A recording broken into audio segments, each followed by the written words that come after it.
Hey you guys, welcome back to my channel. It's your girl D Dun Elizabeth, and today I'm going to be giving you some more tips, some more hacks, and I hope this video is going to be very helpful. I know it is if you're into the calorie deficit and you're into tracking your calories and you want to learn how to be more accurate with it. This is the video for you. So with that being said, let's get into this.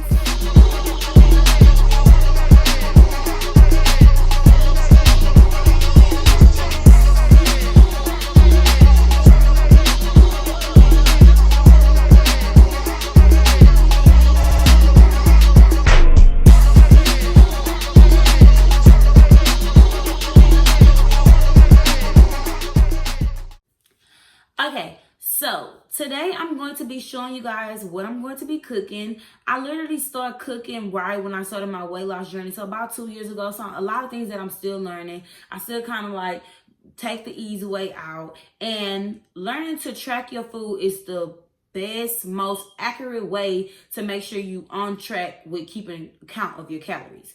And unless you have everything packaged up, the only way to be accurate is using this bad boy right here. So when I first started my journey, I refused to use the food scale. And of course, it's like, you can always say, okay, I'm going to eat. So say for instance, you have chips, right? So if you look at the back of this bag, it says that about 12 chips is 140 calories. But in parentheses, it'll also say how many grams. 28 grams is 140 calories.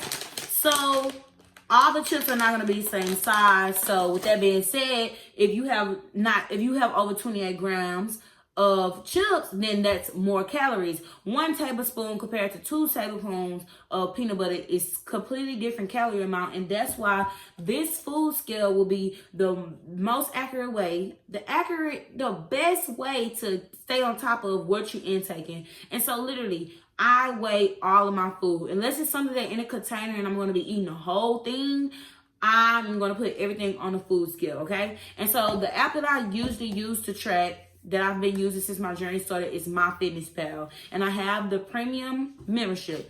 Why I suggest that you should get the premium membership is because you're able to adjust your calories with your own preference. Because I don't follow MyFitnessPal algorithm, I follow my own. So I'm able to adjust those calories as well. And then, adjust my macros, so adjust my fats, my proteins, and my carbohydrates. So with that being said, tonight I'm going to be making some air fried boneless chicken thighs. I'm going to make me some broccoli, rice, and cheese. I'm not going to say casserole because I don't got no cream or mushroom and nothing extra. It's literally broccoli, rice, and cheese. And it's going to be something really quick that I'm going to make just because I like to keep my meals simple, not too much. And if I'm craving something like cheese and broccoli, that's what I'm going to eat. And that's why being in the deficit is very good, because you're able to incorporate things that you love and not restrict yourself. And that's why it's able to maintain long term. You're able to eat that cheeseburger if you want to. You're able to eat that fried chicken if you want to. Of course, on the usual, you will want to make healthier options. But when you want it, you can have it as long as it fits, okay? So I'm going to show you guys how I'm going to weigh everything and how I'm going to log things, okay? So let's get started cooking.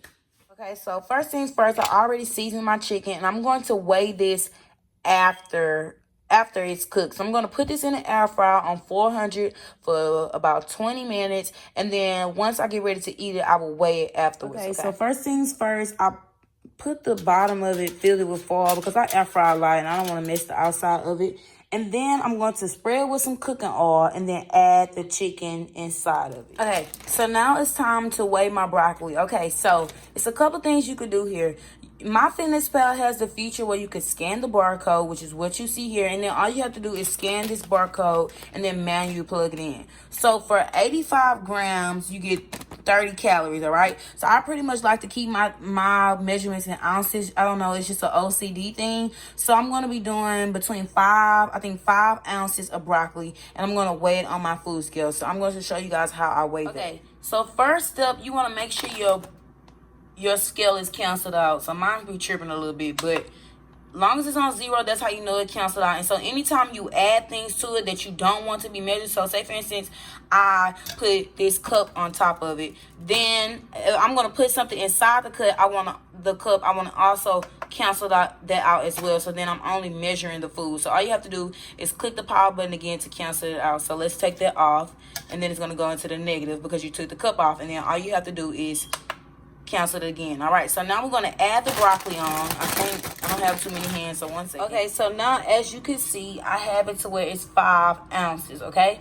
and so all you would do is scan the barcode and then convert it into ounces, or keep it in grams, whichever you decide, because if I switch this like this, it would tell me how many grams it is. So it's 142 grams, and then basically you would just add it just like that. That way you're not just throwing a lot of broccoli in the pot, not knowing how many calories it is when you're trying to keep track of your calories. Because when plateaus happen and you hit a plateau and you're wondering why, it could be like simple mistakes like this, like not accurately tracking your food. So that's why I like to do this as a method of keeping track of my calories. So me in particular, I like to steam my broccoli. So I'm going to turn on the stove top and put it at about medium, because I want it to kind of cook slow while my chicken is cooking. And then once I see it start to steam a little bit, I'll put the top on so it can really steam. All right, so the next thing for the rice that I'm going to use, I'm going to be using that minute rice. And so 1 cup of this is 200 calories, but I don't want to use the whole cup. So how would I know what's half? So 1 cup of this is 125 grams. So half of 125 is what I will weigh on my scale, and then log that as well. So let me show y'all how I will do that as well. Half of 125 is about 62.5, 63 grams, all right? So now we're just going to add, okay, so it's like a brick. So now we're going to add, I'm about to crumble this up and add it on the plate to get it to 62 grams, and then that will be the rice that I'll be cooking with. And voila, right on the muscle, 62 grams, and that is the rice that I'll be cooking with. And now I'm going to pop that bad boy in the microwave when my food is almost done, and then that's how I measure my rice. So a couple other tips that has helped me get into accustomed of doing this regularly, because this is a lot to do every time it's time to eat. And if I know I'm in a rush, I would like kind of prep my food ahead of time, buy packaged food, because then all I have to do is scan it. But I try to get better at not like eating packaged food all the time, like pre-cooked meals. I do that a lot, and so I'm trying to get more into the habit of cooking at home, cooking my things from scratch. That way you know exactly what's in it. And so that's why, like, when you go out to eat sometimes, of course sometimes you can pull the meal up, but it's always hidden calories, because they may be adding, they're not doing what I'm doing. They're not sitting here measuring everything, knowing everything that I'm putting inside my food. So that's why it's a good thing to cook at home. So one thing that I do is I always eat ahead of time. Like, even if I'm not hungry, I will start like preparing my food before, like, I try to put my body into a schedule, because at a point, if you starving and you hungry, it takes more than a little self-discipline to sit there and do all that before and your stomach already growling. Like, you just don't have the time to do it. So I always take the time the day before to like write out everything that I'm going to cook, thaw my meat out, and have everything ready. And I kind of eat at around the same time. I eat in the morning around 9:10, and then I eat again after I come from working out about around 1 o'clock, and then I eat a snack around 3 o'clock, and then I'll get ready to eat dinner around 7. Like, I'll start cooking my dinner around 7. That way I'm eating before 8 o'clock, or like at least around 8:30, and just keeping my body in that schedule. So if you're a person that's always out, always working, meal prep, have everything already ready on a Sunday. Take some time out to do it, because it's easier, and then you already have track of it.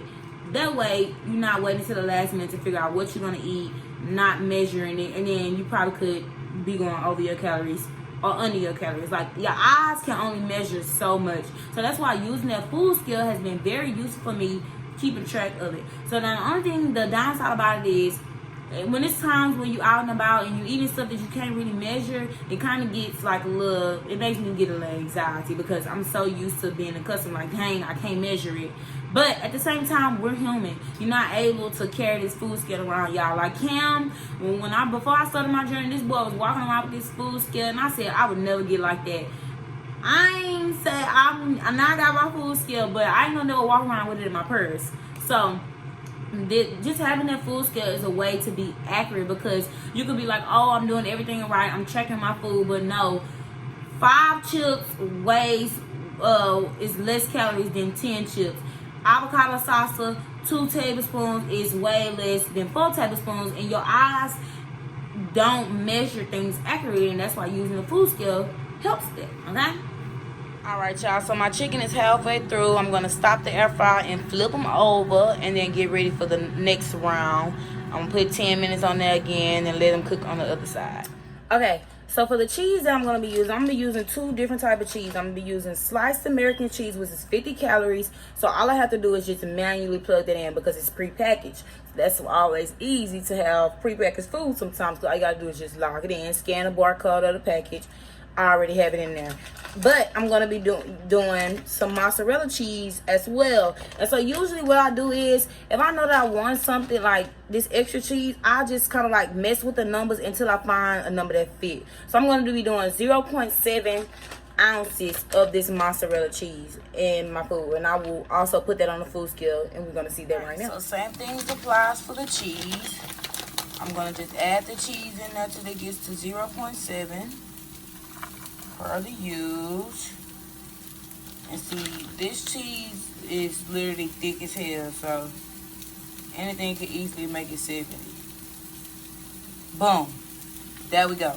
So that's my cheese that I'm going to be adding. So I also wanted to add some mushrooms into there. So per the usual, I'm going to add 2 ounces of mushrooms. So we're doing the same thing. Dropping them bad boys on there. Letting it calculate up. And then I am going to put these in the skillet. Okay, that's a lot of mushrooms. I think I'm gonna stop here.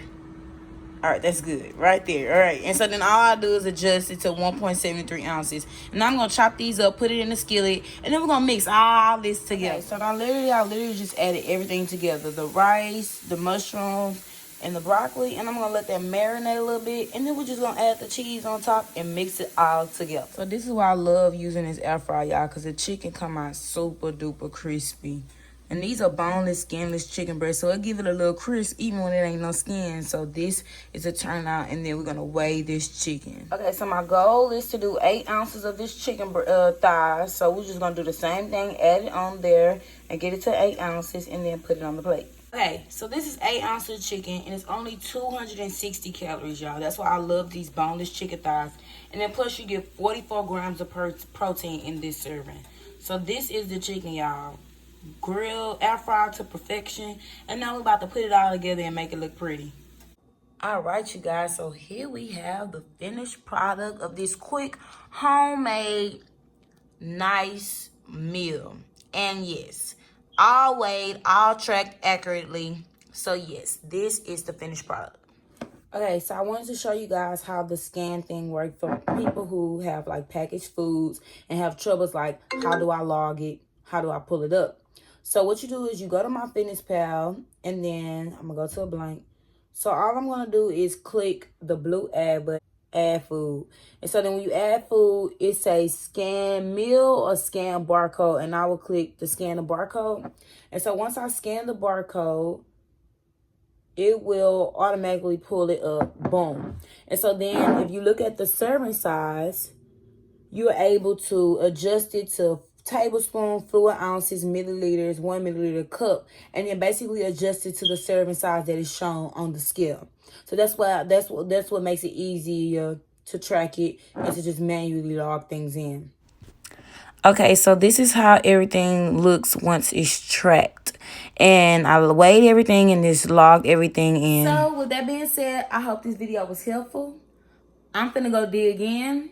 And I hope you guys recreate this meal because I love this. I kind of just came up with to make me some broccoli, cheese, rice in my head, and it came out perfect. So thanks for tuning in. Don't forget to thumbs up and subscribe, and come back and mess with your girl.